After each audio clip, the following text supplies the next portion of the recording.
जाने अनजाने में हम कुछ ऐसी गलतियां कर देते हैं जिसका पछतावा हमें फिर बाद में होता है, और जब हमें उस गलती का पता चलता है तो बहुत देर हो जाती है। तब तक हम बर्बाद हो चुके होते हैं। तो चलिए जानते हैं आज एक साधु की कहानी से कि इंसान की कौन सी गलतियां हैं जो इंसान को बर्बाद कर देती है।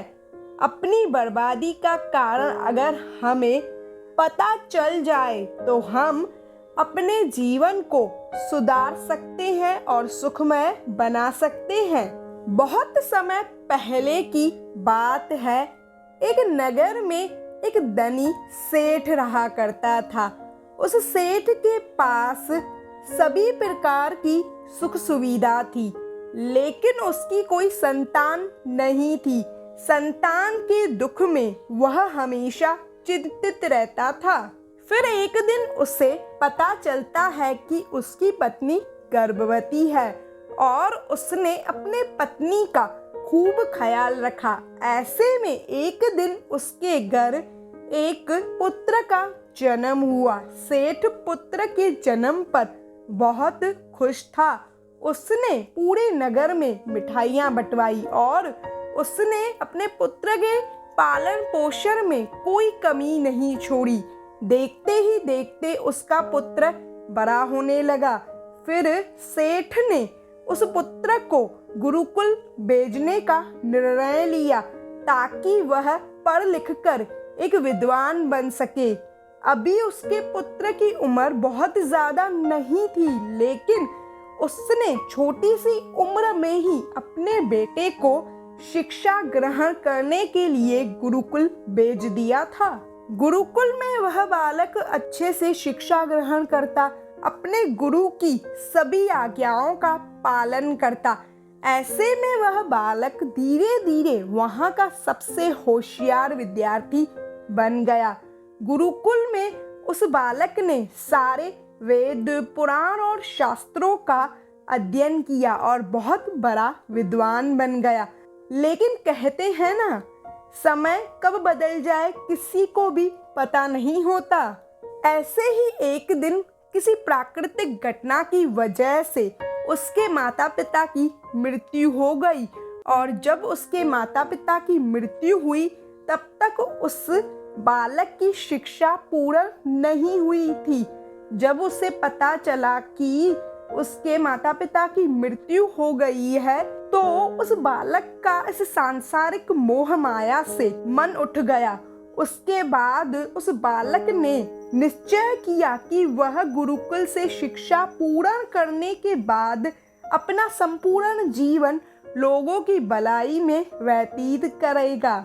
फिर जब उस बालक की शिक्षा पूर्ण हो गई तो उसके बाद वह बालक सन्यासी बन गया और वह सांसारिक वस्तुओं से दूर हिमालय के जंगल में चला गया।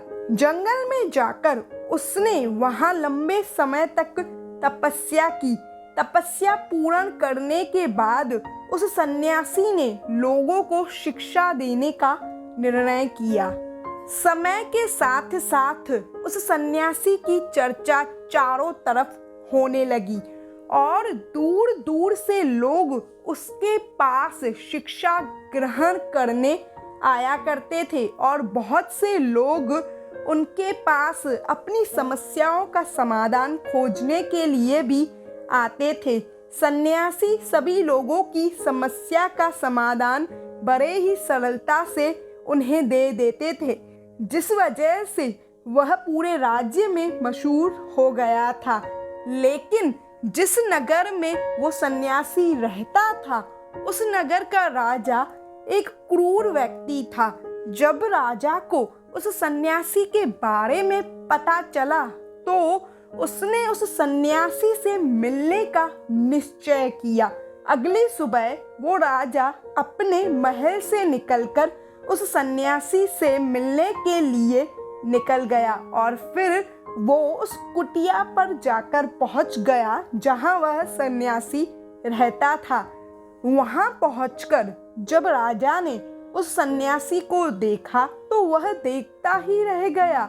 उसके चेहरे पर एक अलग ही तेज था। जब वह सन्यासी के पास पहुंचा तो उसे बड़ी अपार शांति का अनुभव हुआ। उस राजा ने उस सन्यासी को प्रणाम किया और उसके पास बैठ गया और उससे वार्तालाप करने लगा। वो राजा पहली ही मुलाकात में उस सन्यासी के व्यक्तित्व से इतना ज़्यादा प्रभावित हुआ कि उसने उसी समय से अच्छाई की राह पर चलने की ठान ली और मन ही मन सोचने लगा कि इतनी छोटी सी मुलाकात में यह सन्यासी मुझे इतना बदल सकता है, तो अगर यह हमेशा मेरे साथ ही रहे तो मेरी तो जिंदगी ही बदल जाएगी। और यही सोचकर राजा सन्यासी से अपने महल चलने के लिए आग्रह करने लगा। राजा का आग्रह सुनकर सन्यासी पहले तो मना करने लगा और राजा के बहुत ज़्यादा कहने पर वो राजमहल चलने के लिए तैयार हो गया। फिर राजा सन्यासी को लेकर राजमहल की ओर चल दिया। राजमहल पहुंचकर राजा ने सन्यासी का खूब आदर सत्कार किया और उसके बाद राजा ने सन्यासी को एक शाही कमरे में भोजन करवाया। भोजन के पश्चात सन्यासी ने राजा को धन्यवाद किया और राजा से जाने की आज्ञा मांगी। यह सुनकर राजा ने कहा कि आप हमारे बाग में जब तक चाहे तब तक रह सकते हैं। आपको यहाँ पर किसी भी प्रकार की कोई असुविधा नहीं होगी और आप यहाँ रहेंगे तो हमारी प्रजा को भी अच्छा लगेगा और हमें भी अच्छा लगेगा। यह सुनकर सन्यासी ने राजा का प्रस्ताव स्वीकार कर लिया। उसके बाद राजा ने सैनिकों को कहकर सन्यासी महाराज के लिए बगीचे में रहने का, खाने का और वस्त्र आदि का प्रबंध किया। सेवकों ने राजा की आज्ञा के अनुसार एक सुंदर सी कुटिया बगीचे में बना दी और उसके बाद वह सन्यासी उस कुटिया में रहने लगा। सन्यासी को उस कुटिया में रहते रहते कई साल बीत गए और इस दौरान राजा ने उस सन्यासी की खूब सेवा की। परंतु कई सालों बाद एक दिन राजा और रानी को आवश्यक कार्य के लिए दूसरे राज्य जाना पड़ा, लेकिन उन्होंने एक सेवादार को सन्यासी की सेवा के लिए नियुक्त कर दिया। परंतु वह सेवादार राजा के जाने के बाद बीमार पड़ गया और अपने घर चला गया और कभी लौटकर आया ही नहीं। तो सन्यासी ने क्रोध में आकर उस राजा को खूब सुनाया। राजा से कहा कि हे राजन, जो जिम्मेदारी तुम पूरी नहीं कर सकते तो वह उठाते क्यों हो? तब राजा ने सन्यासी से क्षमा मांगते हुए कहा कि हे भगवान, यदि मुझसे कोई भूल हो गई है तो मैं उसके लिए आपसे क्षमा मांगता हूँ। मुझे क्षमा कर दीजिए और आप अपना क्रोध शांत कीजिए और मुझे बताइए कि आखिर हुआ क्या है। यह सुनकर उस सन्यासी ने कहा कि तुम्हारे जाने के बाद मुझे यहाँ पर किसी ने भोजन नहीं दिया और मैं बहुत दिनों तक भूखा ही रहा। मुझे यहाँ पर आकर किसी ने यह तक नहीं पूछा कि मैं किस हालत में हूँ।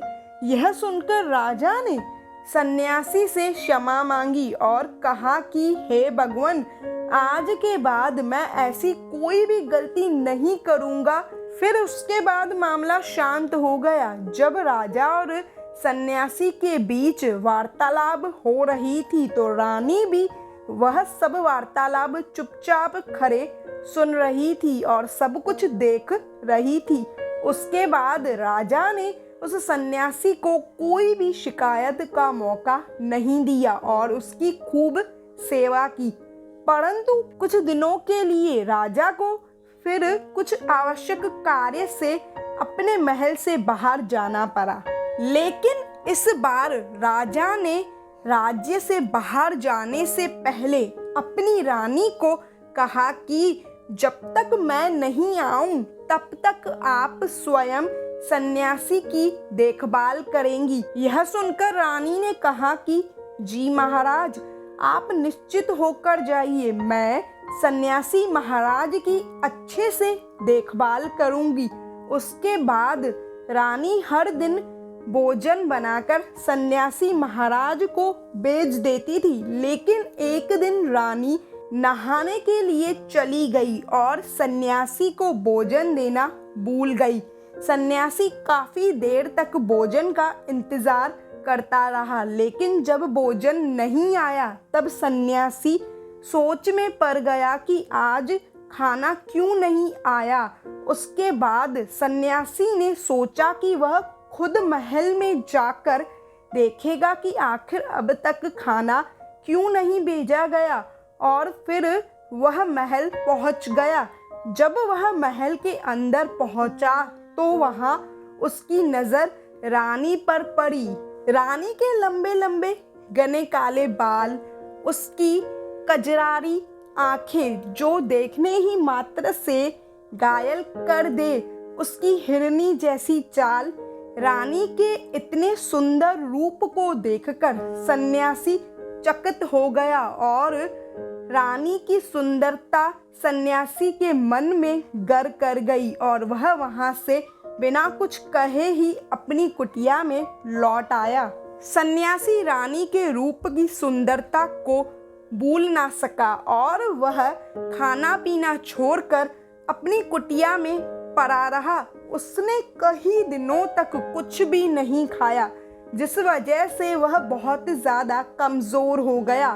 फिर कुछ समय बाद राजा वापस लौटा और जब उसे पता चला कि सन्यासी की हालत खराब है तो वह सीधे सन्यासी के पास पहुंच गया और बोला कि हे भगवान, क्या बात है, आपको क्या हो गया है और आप इतने ज्यादा कमजोर कैसे हो गए हो, क्या चिंता है और आप किस गहरी सोच में डूबे हो, क्या मुझसे कोई भूल हो गई है। तब सन्यासी ने कहा कि नहीं राजन, आपसे कोई भूल नहीं हुई है। यह सुनकर राजा ने कहा तो फिर क्या बात है, आप मुझे बताइए कि मैं आपकी परेशानी जरूर दूर करूंगा। यह सुनकर सन्यासी ने राजा से कहा कि हे राजन, मैं आपकी रानी की अद्भुत सुंदरता को देखकर उसकी सुंदरता का दीवाना हो चुका हूँ और अब मैं रानी के बिना जिंदा भी नहीं रह सकता। यह सुनकर राजा हैरान हो गया और कुछ देर सोचने के बाद राजा ने उस सन्यासी से कहा, मैं आपको रानी दे दूंगा। यह सुनकर सन्यासी बहुत प्रसन्न हुआ। फिर राजा सन्यासी को लेकर महल चले गए और जब राजा और सन्यासी महल पहुंचे तो उस दिन रानी ने अपने सबसे सुंदर वस्त्र और गहने पहने हुए थे। फिर राजा रानी के पास पहुंचा और राजा ने रानी से कहा कि हमें सन्यासी की मदद करनी चाहिए, यह बहुत कमज़ोर हो गए हैं और मैं नहीं चाहता कि किसी ज्ञानी पुरुष की हत्या का कलंक मेरे सर पर लगे। उसके बाद राजा ने रानी से पूछा कि क्या आप यह पाप अपने सर पर लेना चाहती हैं? राजा की यह बात सुनकर रानी ने राजा से पूछा कि आखिर इन सन्यासी के इस दुख का कारण क्या है? तो राजा ने रानी से कहा कि सन्यासी आपकी अद्भुत सुंदरता के दीवाने हो गए हैं। राजा की यह बात सुनकर रानी ने कहा कि राजन, आप चिंता मत करिए, अब आप सब कुछ मेरे ऊपर छोड़ दीजिए। मुझे पता है कि मुझे अब क्या करना है। उससे आपके ऊपर ना तो सन्यासी की हत्या का पाप लगेगा और ना ही इससे मेरे पवित्र धर्म का नाश होगा। रानी की यह बात सुनकर राजा ने रानी को सन्यासी को सौंप दिया। उसके बाद सन्यासी रानी को लेकर कुटिया पर पहुंचा। जब रानी सन्यासी की कुटिया पर पहुंची तो उसने सन्यासी से कहा कि हमें रहने के लिए घर चाहिए, हम इस झोपड़ी में नहीं रहेंगे। यह सुनकर सन्यासी राजा के पास गया और राजा से जाकर बोला कि राजन, हमें रहने के लिए घर चाहिए।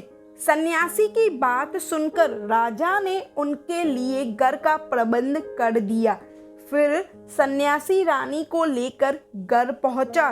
जब रानी सन्यासी के साथ उस घर पर पहुंची तो रानी ने सन्यासी से कहा कि यह घर तो बहुत गंदा है और उसकी हालत बहुत खराब है, मैं इस घर में नहीं रह सकती।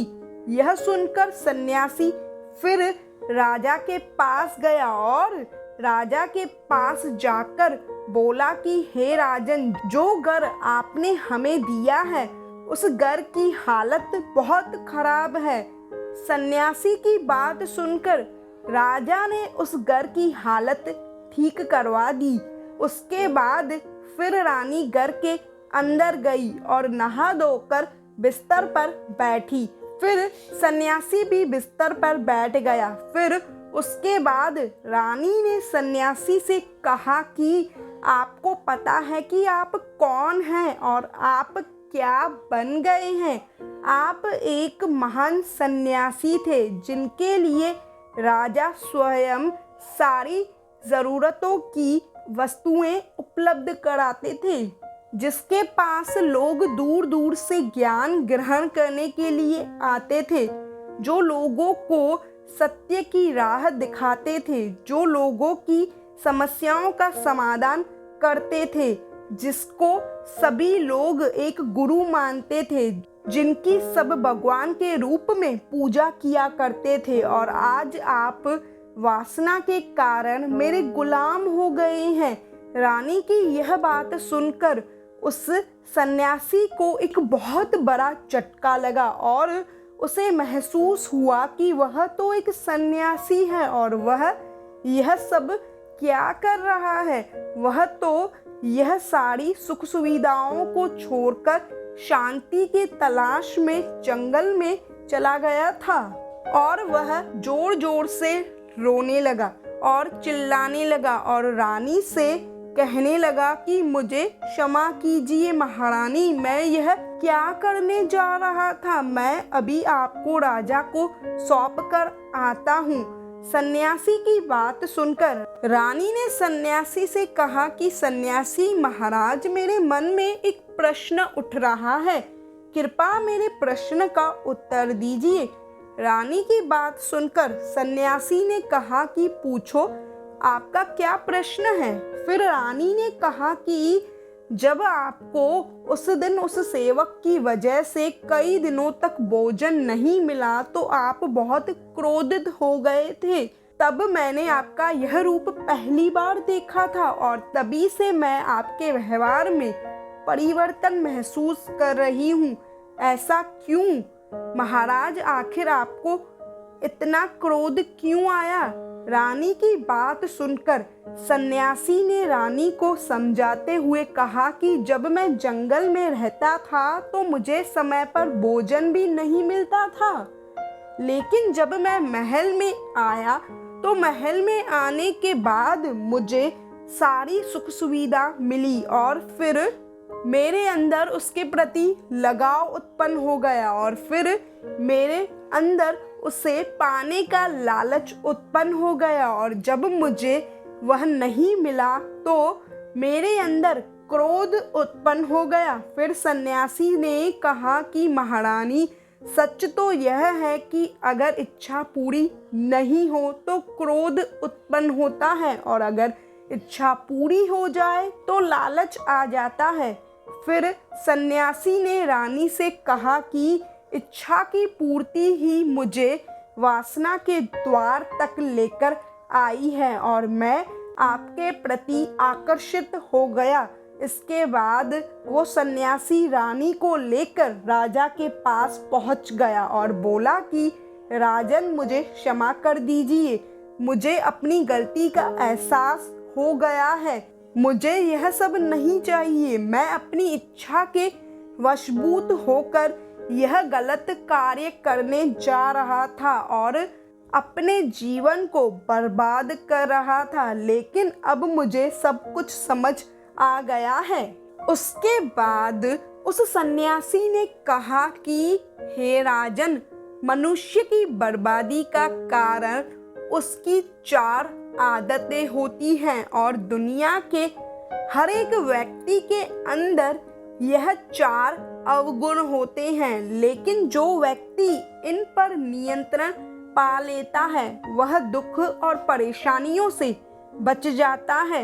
वहीं जो व्यक्ति इन 4 आदतों पर नियंत्रण नहीं कर पाता है वो बर्बाद होने के कगार पर पहुंच जाता है।